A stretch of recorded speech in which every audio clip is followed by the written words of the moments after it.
좁은 길을 걸어보셨습니까? 또 넓은 길을 걸어보셨습니까? 그때마다 기분이 어떻습니까? 아무래도 시원한 넓은 길을 걷는 것이 감성적으로도 안정이 될 것입니다. 왠지 좁은 길은 답답하고 불편하고 그런 느낌이 참 많이 있습니다. 그래서 우리의 정서 가운데에 옛부터 내려오는 말씀 이런 게 있죠. 넓은 길로 가라. 그리고 우리가 사는 집들에는 대문이 있고 꼭 쪽문이 있습니다. 좁은 문이죠. 근데 큰 문으로 들어가지 않고 이 쪽문으로 들어가는 사람은 꼭 문제가 있는 거예요. 근데 그런 정서가 있어서 그런지 예수님의 이 말씀을 들을 때마다 조금 우리 정서에 심각하게 진리로 다가가지 못하는 말씀 하나가 있습니다. 그게 뭔지 아세요? 바로 이거예요. 좁은 문으로 들어가라. 좁은 문으로 들어가라. 예수님께서 또 문은 크고 이 넓은 문 그거로는 들어가지 말아라. 이게 우리 정서에 잘 안 맞아요. 이 좁은 길은 사실 불편하기 때문입니다. 예수님도 그렇게 설명했어요. 그 문은 좁고 그 길이 협착해서 찾는 이가 없다는 겁니다. 그런데 그 길은 생명의 길이다라는 거죠. 반대로 이 넓은 길은 그 길이 넓어 편해요. 들어가는 사람이 많다는 거예요. 근데 그 길은 멸망의 길이라는 거죠. 비교를 해놨습니다. 그래서 예수님은 제자들에게 이 넓은 길보다 이 좁은 길로 걸으라는 권면을 해주시며 그러한 제자의 삶을 살도록 계속해서 가르치고 인도하셨습니다. 그 길이 협착해요. 그게 그리스도인의 길입니다. 바로 그 좁은 길을 걷는 사람들의 이야기가 오늘 우리가 읽은 열왕기상 17장에 나옵니다. 두 사람 나와요. 엘리야와 시돈에 속한 사르밧 그 동네에 사는 한 과부입니다. 성경은 특이하게 그 사람의 이름도 밝히지 않고 있습니다. 북이스라엘 7대 왕 아합이 통치하던 이 시절에 이런 일들이 있었습니다. 나라는 그럴듯하게 잘 되는 것처럼 보였지만은 이 아합 왕이 통치했던 이때에는 정말 바알의 신상과 아셀의 신상이 제일 많았던 시대였습니다. 왜냐하면 국가 정책이 그랬어요.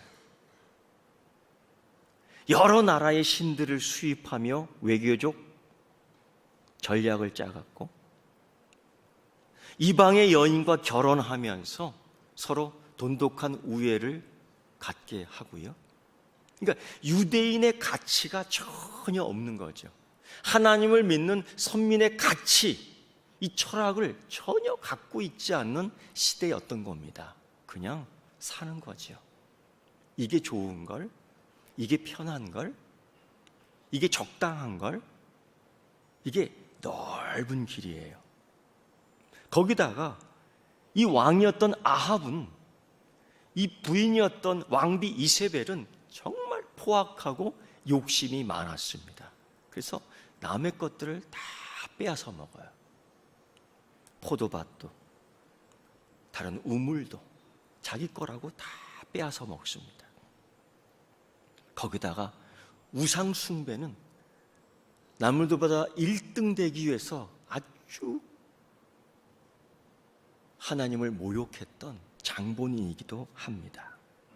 이걸 하나님이 이런 일들을 그들을 보면서 분노하고 진노하는데 하나님이 그 사람들에게만 진노하면 되는데 하나님이 그 사람들에게만 벌 주시면 되는데 그렇게 하지 않았어요. 그가 통치하는 나라, 그와 관계했던 이웃 나라 다 가뭄으로 심판을 합니다. 이 소식을 이 진노의, 이 분노의 하나님 마음을 엘리야에게 담아 하나님은 엘리야를 통해서 이 아합에게, 이세벨에게 전달하게 한 거예요. 여러분, 이게 좋은 소식이 아닙니다. 그러니까 이 소식을 들은 이 아합과 이세벨은 그냥 또 분노하는 거예요. 너는 맨날 우리에게 이런 소식을, 너는 맨날 우리에게 이런 험한 꼴 당한다는 말만 하니 얼마나 여러분 미워 죽겠습니까? 듣고 싶은 얘기를 해주지 않는 거예요. 형통하다는 얘기를 해주지 않는 거예요. 순적하다는 이야기를 해주지 않는 거예요. 그래서 여러분, 엘리야와 아합이, 엘리야와 이세벨이 만나면은 항상 불편한 관계였습니다. 하나님 더구나 이 불편한 말씀을 엘리야의 입에 담아주며 그들에게 전하라는 거예요. 이게 얼마나 힘들겠어요. 전합니다. 그리고 엘리야는 그릿 시내가로 가서 도망하지요. 왜요? 그런 흉한 소식을 전해준, 흉한 꼴을 맞이하게 한 이 책임을, 이 핑계를 누구에게 전해야 되느냐? 여러분, 엘리야밖에 없는 겁니다. 그러니까 그를 잡아 죽이려고 온 군대를 보내요. 그를 찾는데, 더구나 수년 동안 가뭄이 계속되고 비는 물론이거냐 이슬도 내리지 않는 가뭄으로 하나님이 징계를 하는데, 갓나나에게 젖을 물린 그 어미의 젖에서 젖이 나오지 않는 거예요. 아이는 계속 울어댑니다. 엄마는 어떻게든지 아이에게 젖을 짜매기 위해서 애를 쓰지만은 젖이 나오지 않아요. 모든 곡식들이, 모든 땅에서 자라는 것들이 다 타버렸습니다. 갓난 아이를 품은 엄마의 마음은 분노하며, 나라의 꼴이 이렇게 되는 것들을 보는 아합과 이세벨은 누군가에게 책임을 물어야 될 텐데, 누구? 제일 좋은 게 엘리야입니다. 그 못된 소식, 그 불편한 소식을 항상 전하는 엘리야를 때려잡으라는 거죠. 결국 엘리야는 또다시 도망할 수밖에 없었어요.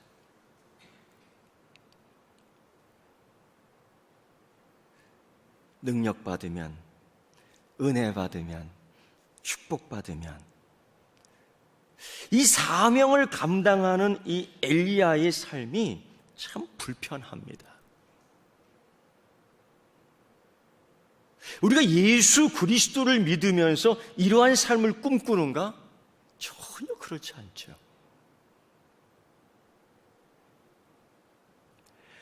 하나님을, 나의 아버지 살아계신 하나님을 믿으면서 이런 꿈을 꾸는 사람이 어디 있겠습니까? 예수와 함께 누리는 삶을 우리는 꿈꾸지요. 그런데 상황은 전혀 그렇지 않다는 거죠. 까마귀가 물어다 주는 것 먹어야 되고요. 쫄쫄쫄 흐르는 시냇물에 코를 박고 물을 핥아 먹어야 되고요. 이제는 생명의 유혹을 받아 알지도 못하는 이방 땅, 이방 사람이 만들어주는, 이방인이 만들어주는 음식을 먹어야 하는 하나님 섬기는 엘리야의 꼴이 아주 보기 좋게 됐던 겁니다. 이러한 사명자의 모습, 이게 불편한 삶입니다. 어쨌든 그러나 여호와의 말씀이 엘리야에게 임하여 너는 일어나 시돈에 속한 사르밧으로 가서 내가 그 가부에게 명령했는데 내게 음식을 만들어 주라 했다. 너는 얻어 먹으라는 거예요. 이 여인이 누구인지도 모릅니다. 어떠한 사람인지 어떠한 형편인지 자세하게 모르는데 만나는 그때에 물 한 모금과 떡 한 조각을 원하지요. 엘리야는 내 손에 떡 한 조각을 내게로 가져다 주시오라고 요청을 합니다. 이때에 이 사르밧 과부, 이 여인이 하는 소리를 들어보십시오. 당신의 하나님 여호와께서 살아계심을 두고 맹세하는데, 그러니까 당연히 이방 여인입니다. 그가 하나님을 섬기는 여인인지, 하나님을 예배하는 여인인지, 하나님을 찬양하는 여인인지 이 본문을 가지고서는 정확하게 판단할 수 없지만 분명하게 판단할 수 있는 것은 나의 하나님이 아니라 너의 하나님이라는 거예요. 나와는 상관없는 그 신, 너와 상관 있는 그 신을 두고 내가 맹세하는데 당장 먹을 떡이 없다. 그리고 내게 있는 조그만 곡식가루와 병에 조금 붙어있는 기름, 이제 나뭇가지 둘을 주어서 불 피워 먹으려고 하고, 그게 마지막 식사인데 그거 먹고 죽으려고 한다. 이렇게 물어봅니다. 왜 먹느냐? 왜 마시느냐? 라고 묻는다면 여러분, 살려고라고 얘기해야 되죠. 근데 이 여인은 죽으려고 먹는다는 거예요. 그러니까 이 상황이 얼마나 어려운 상황인가. 그것도 모르는 엘리야는 이 여인에게 달라는 거죠. 얼마나 무례하고 뻔뻔하게 보입니까? 오늘 이 엘리야와 이 사르밧 이 여인 모두가 둘이서 먹는 것 같고 이야기하는 것처럼 보여요. 엘리야도 배고프고요, 사르밧 이 여인도 목마르고요, 이 둘 이야기는 오직 먹는 이야기만 하고 있는 거예요. 이 갈등이 해결되지 않기 때문에 이 사르밧 과부는 맨 처음 결심한 것, 엘리야를 만나기 전에 결심한 것들, 그걸 얘기하는 거죠. 마지막 음식을 만들어 먹고 죽으리라. 자식과 함께, 아들과 함께. 이 얼마나 어미의 고달픈 삶의 애환이 묻어 있는 겁니까? 살기 위해서 먹어야 되는데 이걸 먹고 죽겠다는 거예요. 어미가 자식 새끼 낳아놓고 자식 새끼 길러내며 하는 소리가 이런 소리 할 수 있겠느냐 이거예요. 내가 죽어도 아이 하나는 살리려는 게 어미의 마음 아니겠습니까? 그런데 같이 죽겠다는 거예요. 얼마나 어렵고 찢어졌으면 그런 소리를 할까. 그런 와중에 하나님의 말씀을 듣고 왔다는 엘리야는 그러지 말고 나를 위해서 먼저 음식을 만들어주고 그 후에 너희 음식 만들어 먹으라는 거예요. 이 얼마나 부당한 요구이냐, 불편한 요구이냐. 이 소리를 너의 하나님이라고 얘기한 이 이방 여인이 들었을 때에 과연 어떤 감정이 북받쳐 오를까 생각해 봅니다. 그런데 여러분 말입니다, 우리가 이 먹는 이야기, 이 둘과의 대화 속에서만 생각한다면 당연히 그럴 수 있어요. 그런데 문제는 한 사람은 하나님 말씀 따라온 사람이요, 한 여인은 하나님의 감동에 의해서 엘리야를 만나고 있다는 사실이에요. 단순히 그러므로 먹는 이야기 하나만으로 이 둘을 평가하면 안 돼요. 지금 먹는 이야기를 하지만은 먹는 이야기 이 하나로 두 사람의 관계만을 이야기하면 안 돼요. 이 두 사람의 이야기 속에는 하나님이 존재하는 거예요. 나와 너 사이에 하나님이 존재하는 거예요. 나와 너 사이에 항상 하나님의 보내심과 하나님의 감동한 사람들의 이야기가 주고받고 하는 겁니다. 여러분, 이 열왕기상 17장을 읽을 때에 여러분, 영적인 눈이 열리기를 축원합니다. 그래서 여러분, 이 두 사람이 이야기 속에 있는, 나와 너 사이에 이야기하는 이 속에 단순히 먹는 이야기가 아니라 하나님의 보내심과 하나님의 준비하신 이 사람들의 대화에 이야기를 찾아내는 은혜가 있기를 축원합니다. 그래서 여러분, 여기에서 하나님의 보내심과 하나님의 말씀을 찾지 않고 듣지 못한다면은 이 둘의 관계는 불편한 관계가 될 수밖에 없는 거예요. 세상적 관점에서 부족한데, 없는데, 이런 거로만 생각하고 이 둘 관계를 본다면 정말 불편한 것밖에 없어요.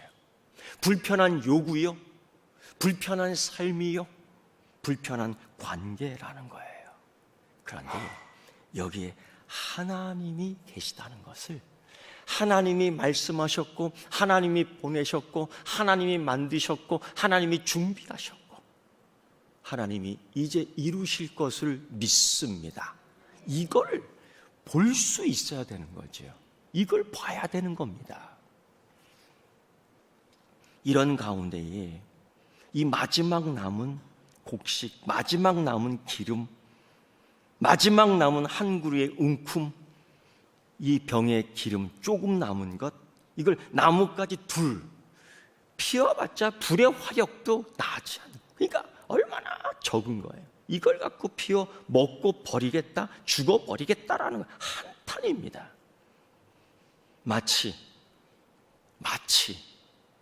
백세에 난 아들 이삭을 모리아 산에 바쳐야 되는 아브라함, 그걸 요구하는 하나님, 거의 비슷한 모습입니다. 그런데 엘리야가 이 여인에게 이런 얘기를 합니다. 하나님께서 너에게 이런 약속을 해주셨다. 이스라엘 하나님 여호와의 말씀이 나 여호와가 비를 지면에 내리는 날까지 그 통에 가루가 떨어지지 아니하고 그 병에 기름이 없어지지 아니하리라. 가루 충만, 기름 충만. 할렐루야. 근데 여러분, 그래서 두려워하지 말고 내 말대로 하려냐, 먼저 그것을 가지고 나를 위하여 작은 떡 하나를 만들어 나로 먹게 하고 그 후에 너와 내 아들을 위하여 만들라는 거죠. 이게 믿어지겠는가라는 거예요. 떡 한 개를 만들면 재료는 다 떨어집니다. 그 후에 만들라니, 아들을 위해 만들라 먹으라니 없습니다. 그러나 엘리야는 대안을 마련해 주지요. 그 후에 하나님께서 가루 충만, 기름 충만해 주신다는 겁니다. 이 약속을 전제로 하나님의 종이라고 거짓골한 사람이 엉뚱한 소리 하는데, 이제까지 믿어지지 않았던, 믿지 않았던, 발견하지 못했던, 다가오지 않았던 그 사람의 신이 그렇게 말했다고요? 이게 여러분 수긍이 갑니까? 이거 순종해야 됩니까? 이 사르밧 과부에게 말하는 엘리야의 요구와 설명은 전혀 납득할 수 없는 불편한 요구와 설명일 뿐입니다. 그런데 이 여인이 수긍하고 순종을 합니다. 이 갈등은 참 길었어요. 그들의 대화 이야기는 풀리지 않는 실타래처럼 온 갈등의 순간입니다. 그런데 너무 간단하게 수긍하고 순종했다라는 거예요. 왜요? 성경은 이 이야기를 길게 얘기하다가 갑자기 그냥 툭 순종하는 거로, 그리고 약속을 받는 거로 끝을 맺는데, 이게 긴 이야기로 나누고 있습니다. 여러분, 성경을 읽다가 이런 이야기들이 길게 나올 때는 주의 깊게 읽어볼 필요가 있습니다. 이 열왕기상 저자가 이 사실을 알리고 싶은 거예요. 이렇게 기록한 목적이 있는 겁니다. 왜? 이방 여인이 그것도 지금까지 당신의 하나님이라고 한탄하며 슬퍼했던 그 여인이 어찌 하나님의 약속을 전제로 그렇게 순종할 수 있느냐라는 겁니다. 봐라, 반면에 너희 이스라엘 백성들아, 너희는 어떠냐? 그러니까 이 사라밧 과부의 신앙과 믿음과 아직 완전하게 하나님을 경험하지는 않았지만은 그래도 그 말씀을 듣고 순종하는 그 믿음, 반면에 하나님의 은혜를 그렇게 경험했음에도 불구하고 하나님을 떠나 바알과 아세라를 섬기는 우상 숭배주의자들이 된 그들을 비교하는 겁니다. 과연 이 여인의 믿음은 무엇일까요? 그냥 먹어도 죽는 거고 안 먹어도 죽는 거니까 죽는 마지막 길에 선이나 베풀자 하고 엘리야 먹이고 어차피 그거 비스켓 정도 되는 거 하나 먹거나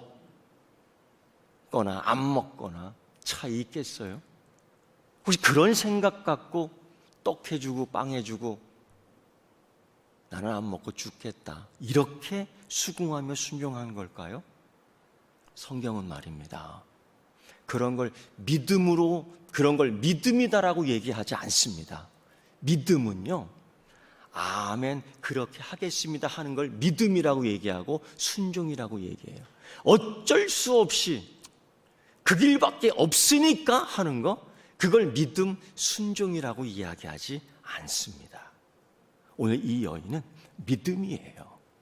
이 여인은 순종이에요. 어떻게 그렇게 할 수가 있을까? 누가복음 4장 25절 26절 보면은 예수님도 이 이야기를 합니다. 열왕기상 17장에 이 사르밧 과부의 이야기를 해요. 어떤 이야기를 하면 하나님이 엘리야를 그 많은 과부 가운데, 그러니까 다른 많은 사람들이 있었어요. 다른 아무에게도 보내지 않고 오직 시돈에 있는 사렙다 과부에게만 보냈다. 많은 사람들이 있어요. 그 사람만, 그 사람에게만 보낸 거예요. 많은 사람들이 듣지요. 유독 그 사람만 은혜 받는 거예요. 아직까지 하나님을, 창조주 온 우주의 하나님으로 경험하지 못했던 이 여인인데 그 과부에게 명령한 거예요. 그러니까 이 명령이라는 것은 엘리야에게 임한 말씀이 아니에요. 감동을 주는 거죠. 이 여인이 감동을 받고 하는 거예요. 이게 가능하겠느냐? 자식 새끼 죽을 수도 있는데 안 되는 거죠. 근데 했다는 거예요. 이걸 어떻게 설명합니까? 여러분, 그래서 순종도 은혜입니다. 순종도 은혜예요. 믿습니까? 이거 아무나 못하는 거예요. 단 감사한 거는 하나님이 이런 약속을 해주셨다는 거죠. 그리고 이렇게 위로해 주셨다는 거죠. 비가 오는 날까지 너희 통가루에 곡식가루 충만, 너희 기름병에 기름 충만할 것이라는 거지요. 이건 믿은 거예요. 너의 하나님, 아직 나의 하나님은 아니에요. 너의 하나님 보고 믿은 겁니다. 이거 은혜입니다. 사렙다 과부에게 약속이 전제되었다는 것 정말 다행이죠. 하나님의 약속을 이행하시는 분이니까. 이건 엘리야에게도 참 다행스러운 일입니다. 만약에 이런 약속이 전제되어지 않았다면 과연 엘리야의 이야기를 수긍했을까? 좀 의심해 보고 싶습니다. 우리 모두는 이러한 전제된 약속, 전제된 축복에 익숙해 있습니다.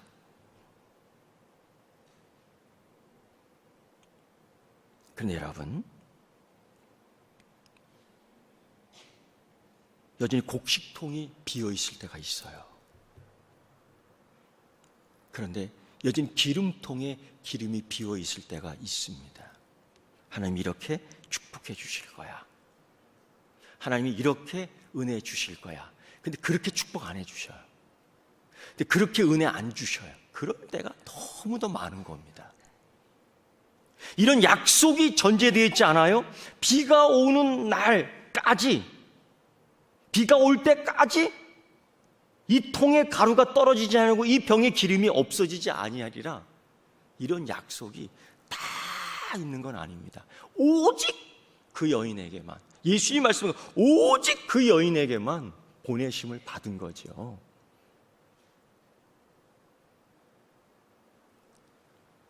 근데 여러분, 이게 참 어려운 게, 나에게도 이러한 약속이 전제된다면 얼마나 좋겠어요. 그런데 그렇지 않다는 겁니다. 그런 약속을 받지 못한 사람도 있어요. 그런 약속을 자기 현실에서 받지 못하는 사람들이 태반이에요. 그게 히브리서 11장 믿음장의 이야기 아닙니까? 약속을 받지 못한 사람들의 이야기예요. 중요한 거는요, 그겁니다. 그럼에도 불구하고 여러분, 오병이어의 기적 사건을 혹시 아십니까? 결과적으로 예수님께서는 어린아이의 빵 2개와 물고기 5마리로 5,000명을 먹이셨지만 매일 그렇게 하지 않으셨다는 겁니다. 반대로 이 경험한, 이 은혜를, 이 놀라운 이적 사건을 경험한 사람들이 그 이후로 예수님을 쫓아다녔다는 겁니다. 무슨 기대를 가지고? 5,000명의 기대 사건을 가지고 쫓아다닌 거예요. 혹시 이런 생각 안 해보셨어요? 그런 경험한 자들 가운데 나도 빵 2개와 물고기 5마리를 예수님께 갖다 드려야지,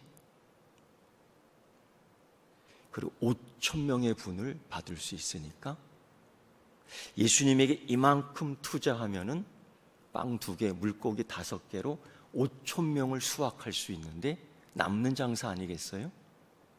혹시 이런 믿음으로, 아니 이런 세상적 계산으로 예수님을 따라다니지는 않습니까? 사실 그래서 예수님이 그 무리를 떠나 한적한 곳으로 가신 거거든요. 더 나아가 어떤 이들은 금전 5개, 은전 2개를 주님께 드리면서 혹시 금전 5,000개 바라는 이런 생각 갖고 있는 건 아닐까요? 초대교회에 그런 사람이 있었다는 겁니다. 예수님께서는 어떤 부자 관원에게 이렇게 말씀했어요. 너의 재물을 모두 팔아 가난한 사람에게 주고 나를 따르라. 근데 이 친구가 근심하면서 예수님을 떠나요. 왜? 예수님이 30배, 60배, 100배의 약속을 전제하지 않았어요. 팔면 다 없어지는데 이게 얼마나 불편한 말씀, 불편한 요구입니까?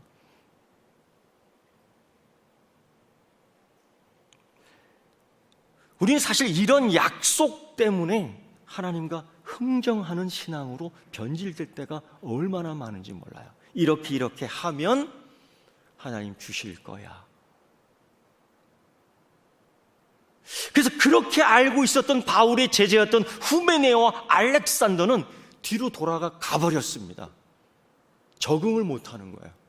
맨날 고난만 있고, 어떨 때는 감옥에 갇히고, 어떨 때는 굶주리고, 어떨 때는 강도를 만나고, 어떨 때는 물에 빠져 죽을 경험도 하고, 어떨 때는 병들어 쉬지 못하고. 한 목회자 후보생이 그런 얘기를 하더라고요. 새벽 기도도 매일 해야 되고,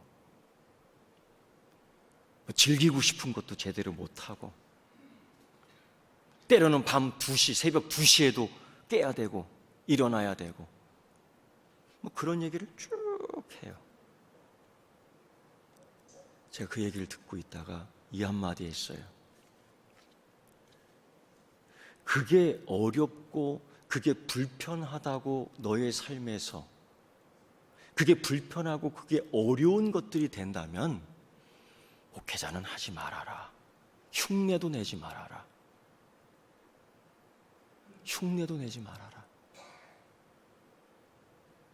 아멘이십니까? 아멘 크게 해보세요. 아멘이십니까? 네. 그러면 하지 말아라. 그럼 뭘 그거 갖고 투덜투덜 그래? 안 하면 되지. 근데 여러분, 예수님의 이름으로 누리고 싶은 거예요. 예수님의 이름으로 형통하고 싶은 거예요. 예수의 이름으로 순적한 삶만 살고 싶은 겁니다. 그러니까 후메네오와 알렉산더가 떠나버려요. 이런 약속이 전제되어 있지 않았지요. 바울이 물론 신라가 감옥에 갇혔을 때에 빌립보 감옥에 있어서 하나님이 문을 따줬습니다. 그 꽁꽁 감아놨던 문이 자동문이 되었습니까? 그냥 터져 부른지러져 날아가 버리면서 바울과 신라는 자유롭게 나올 수 있었습니다. 그런데 여러분, 매번 감옥의 문이 자동으로 열린 게 아니라는 겁니다. 우리는 그런데 이런 기대를 하지요. 매번 감옥의 문은 자동으로 열릴 거야? 아니요. 마지막에 한번 바울이 로마 감옥에 있을 때 마지막 한번 열렸습니다. 자동이 아니고요. 로마 정부에 의해서. 왜? 바울의 목을 그때 쳐버립니다. 목이 잘려나갔거든요. 5,000명을 먹이실 때 먹을 걸 바친 아이는 불편함을 감수했습니다. 그때 5,000명을 먹이겠다는 12강주리가 남을 거라는 약속의 전제는 없었습니다. 오늘 말씀에는 이 약속의 전제가 있고요. 우리는 이 두 가지를 다 알고 있어야 됩니다. 약속이 있을 때도 있고 이 약속이 없을 때도 있고. 그런데 없을 때는 어려울까요? 못할까요? 아니요. 다니엘의 세 친구 사드락과 메삭과 아벳느고가 그들이 유명한 이 고백을 했습니다. 뜨거운 용광로 속에 들어갈 때에 하나님이 용광로의 이 불길을 갑자기 소낙비를 통해서 굳게 할 거야, 꺼버릴 거야, 그렇게 얘기하지 않아요. 그리하지 아니하실지라도 그를 걸어 들어가요. 너희를 살려주겠다라는 전제된 약속은 없었습니다. 에스더가 한 유명한 말 아십니까? 죽으면 죽으리라. 왜? 꼭 하나님이 살려주시지는 않거든요. 그러니까 죽으면 죽으리라 하면서도 가는 거예요. 결국 여러분 그겁니다. 이 사르밧 과부는 전제된 약속 때문에 아멘한 게 아니에요. 그 이전에 하나님이 그에게 감동을 주신 겁니다. 아멘. 할렐루야. 여러분, 누구에게나에게 온 하나님의 말씀이 아니었고 누구에게나 보냄을 받은 엘리야가 아니었습니다. 오늘 이 시간 다시 하나님은 우리에게 이런 축복의 말씀을 전제해 주었습니다. 그러나 이것 때문에 믿는 것이 아니라 너희 하나님이 나의 하나님이고 나의 하나님이 너희 하나님, 우리의 하나님이기 때문에 그 하나님을 믿는다는 고백으로 아멘해야 될 줄 믿습니다. 이 약속, 이 축복, 이 은혜 때문에 믿는 게 아니라 나를 창조한 하나님 때문에 내가 하나님을 믿습니다라는 고백을 해야 될 줄 믿습니다. 오늘 이 말씀을 읽습니다. 이 축복의 말씀이 여러분의 말씀 되기를 축원합니다. 이스라엘 하나님 여호와의 말씀이나 여호와가 비를 지면에 내리는 날까지 그 통에 가루가 떨어지지 아니하고 그 병에 기름이 없어지지 아니하리라 하셨느니라. 이것 때문에 믿는 것이 아니라 내 하나님이기에 믿는, 그래서 그 믿음으로 이 은혜를 받는 여러분 되기를 축원합니다. 기도하겠습니다. 하나님 아버지, 하나님께서 이 나라를 광복 주시고 이 나라에 교회 세워주시며 하나님 믿게 하시니 감사합니다. 이제 하나님 이 나라를 위해 헌신하는 그리스도인들 되게 하시고 하나님 주시는 이 삶 가운데에 말씀 따라 걸어갈 수 있는 믿음을 더하게 하여 주옵소서. 예수님의 이름으로 기도드리옵나이다. 아멘.